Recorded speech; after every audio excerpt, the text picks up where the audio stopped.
दोस्तों आज हम बात करेंगे अनड्यू इन्फ्लुएंस की। अनड्यू इन्फ्लुएंस को डिफाइन किया गया है section 16 of the Indian contract act. Undue influence क्या होता है? अनड्यू इन्फ्लुएंस होता है कि जब भी दो पार्टीज आपस में कॉन्ट्रैक्ट करती हैं तो उन दो पार्टीज में से एक पार्टी ऐसी हो जो इतनी इन्फ्लुएंशियल हो कि वो सामने वाली पार्टी को प्रभावित कर सके।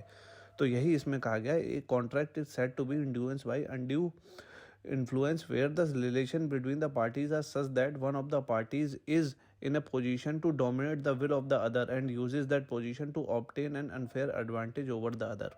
मतलब उन दोनों पार्टीज में एक पार्टी ऐसी है जो डोमिनेट कर सकती है सामने वाली को। जैसे कि एकदम दो पार्टीज हैं, जैसे पुराने ज़माने में साहूकार होते थे और बेचारे गांव के किसान होते थे। तो साहूकार क्या होते थे, अपना इन्फ्लुएंस ऐसा रखते थे कि वो उनके ऊपर एडवांटेज लेके हमेशा उनसे साइन करवा लेते थे। उनके जो भी लोन लेने के लिए जो बेचारे गांव के गरीब साहूकार के पास जाते थे, तो वो ऐसा चक्रवृद्धि ब्याज और ऐसा कंपाउंड इंटरेस्ट लगाते थे ना कि उनका वो कभी ख़त्म ही नहीं होता था।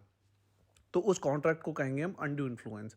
अब इसेंशियल्स क्या क्या है अनड्यू इन्फ्लुएंस के? इसेंशियल्स की अगर हम बात करेंगे तो इसमें बताया गया है कि relationship between the parties being such that, ऐसा रिलेशनशिप होना चाहिए पार्टीज के बीच में, one of the parties in a position to dominate the will of the other, कि एक पार्टी दूसरे की विल को, मतलब दूसरा जो इच्छा है, दूसरा चाह रहा है, उसको डोमिनेट कर सके और अपने हिसाब से एग्रीमेंट को बना सके। सेकंड चीज कह रहे हैं कि he uses the position to obtain unfair advantage over the other, और अपनी पोजीशन को का इस्तेमाल करके एक अनफेयर एडवांटेज उस कॉन्ट्रैक्ट में हासिल कर सके। और तीसरा, unfair advantage is in fact obtain, और उसने ऑब्टेन भी कर लिया है।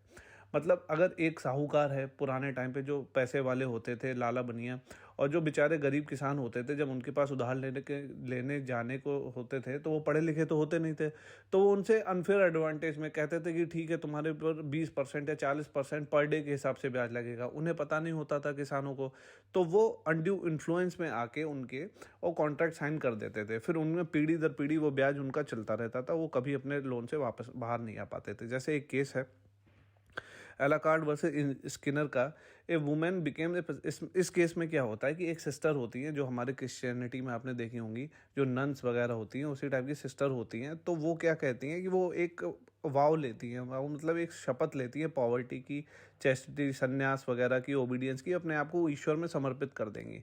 तो जब आप अपने आप को क्रिश्चियनिटी में वहाँ पर जब समर्पित करते हैं ना, तो अपनी सारी प्रॉपर्टी वगैरह सब दान में दे देते हैं। तो उन्होंने ऐसे ही आकर अपनी सारी प्रॉपर्टी ना दान में दे दी थी।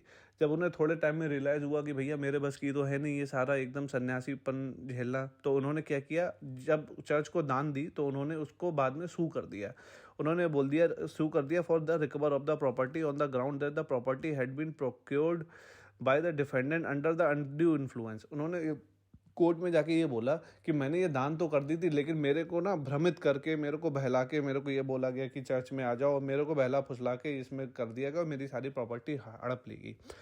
लेकिन ये केस हार जाती है। क्यों हार जाती है? क्योंकि उन्होंने बहुत टाइम बाद फाइल किया था अपने सूट को। लेकिन कोर्ट ने भी यही बोला है कि अगर आप, जो इंसान का दिमाग होता है ना, आप उसको ईजिली एक दूसरे को इन्फ्लुएंस कर सकते हो। और सबसे पावरफुल तरीका क्या होता है? Religious influence. Religious influence is the most dangerous and powerful influence over the other persons body and mind.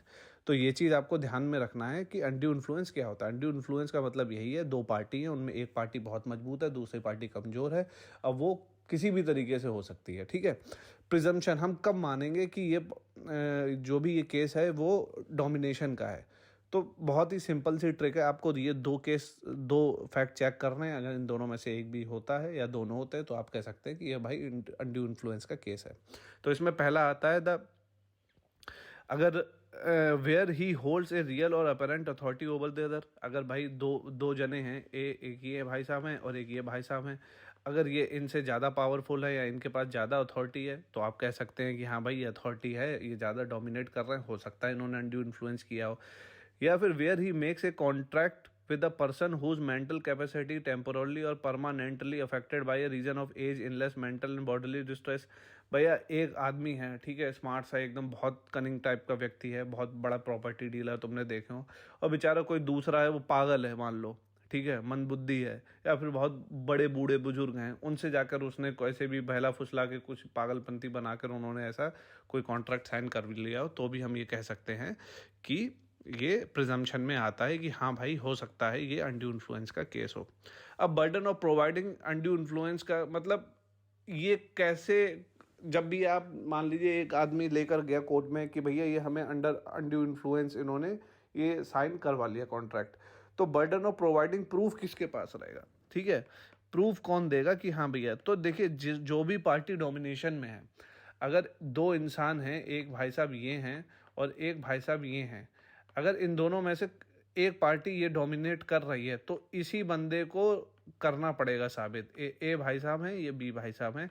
B ने कहा है कि ए ने हमसे अनड्यू इन्फ्लुएंस में आके कॉन्ट्रैक्ट साइन करवा लिया, तो बर्डन ऑफ प्रोवाइडिंग प्रूफ कि हाँ भाई किया है या नहीं किया है, तो एक जो भी इंसान डोमिनेट कर रहा होगा ना देखेगा कि हाँ भाई ये जरा बढ़िया बढ़िया सा मालदार आदमी है, पार्टी वाले है, बहुत ही पॉलिटिकली बैकग्राउंड या जो भी है मजबूत आदमी है, वही करेगा प्रूफ।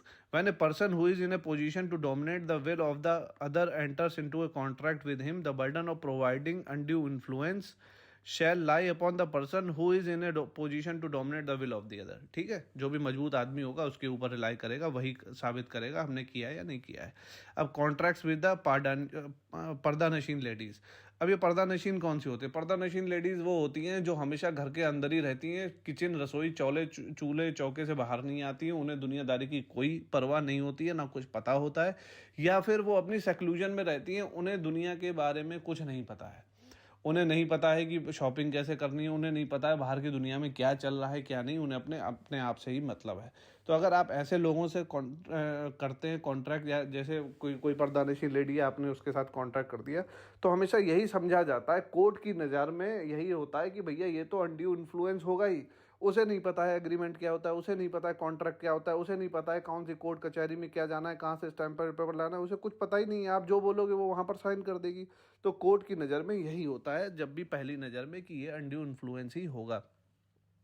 यही यहाँ पर कह रहे हैं, contract with them is presume to have been influenced by undue influence, there is however no statutory definition of the pardanashin lady. अब ये पर्दानशीन लेडी की कोई डेफिनेशन कहीं पर तो लिखी नहीं है, ये हम मान लेते हैं। बॉम्बे हाई कोर्ट ने भी बोला है कि a woman does not become pardanashin simply because she lives in some degree of seclusion.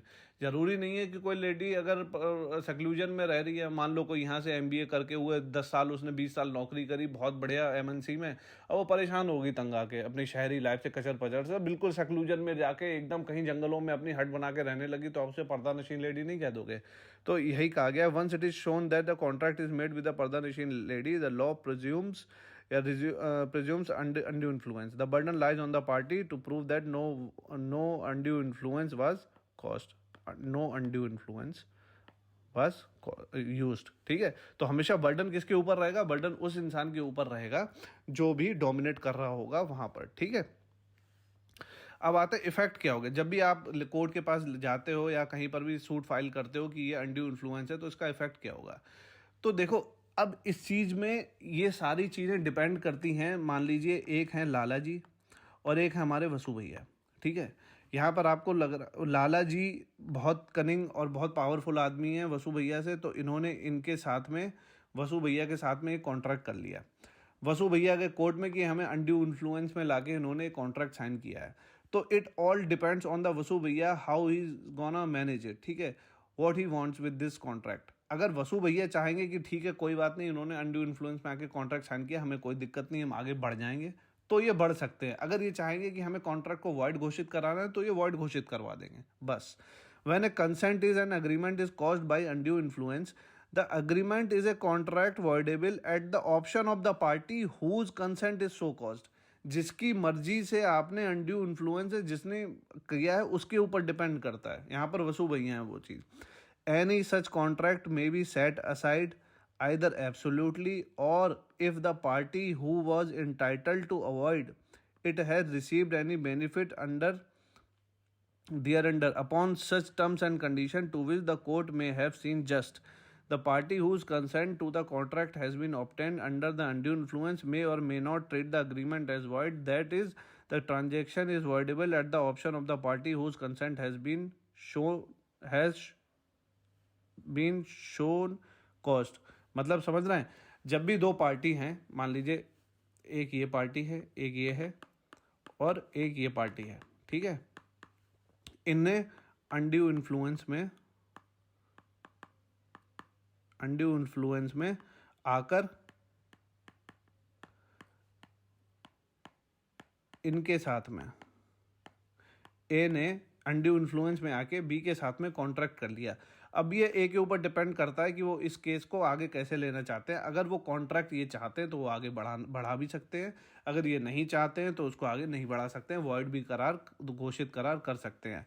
और अगर इस इन्फ्लुएंस में आकर कॉन्ट्रैक्ट है मान लीजिए 50 करोड़ रुपए का और उन्होंने 25 करोड़ रुपए प्राप्त कर भी चुके हैं, तो ये चाहते हैं तो पार्शली भी इस चीज़ को आगे बढ़ा सकते हैं। ठीक है, इतना हमारा हो गया, अब इतना हम इस हिसाब से अपनी टर्म्स एंड कंडीशन के साथ इसको आगे बढ़ाएंगे। ये हो गया हमारा अनड्यू इन्फ्लुएंस। अब आगे मिलते हैं नए लेक्चर के साथ। आशा करता हूँ आपको समझ में आया होगा। Thank you, bye bye, good night.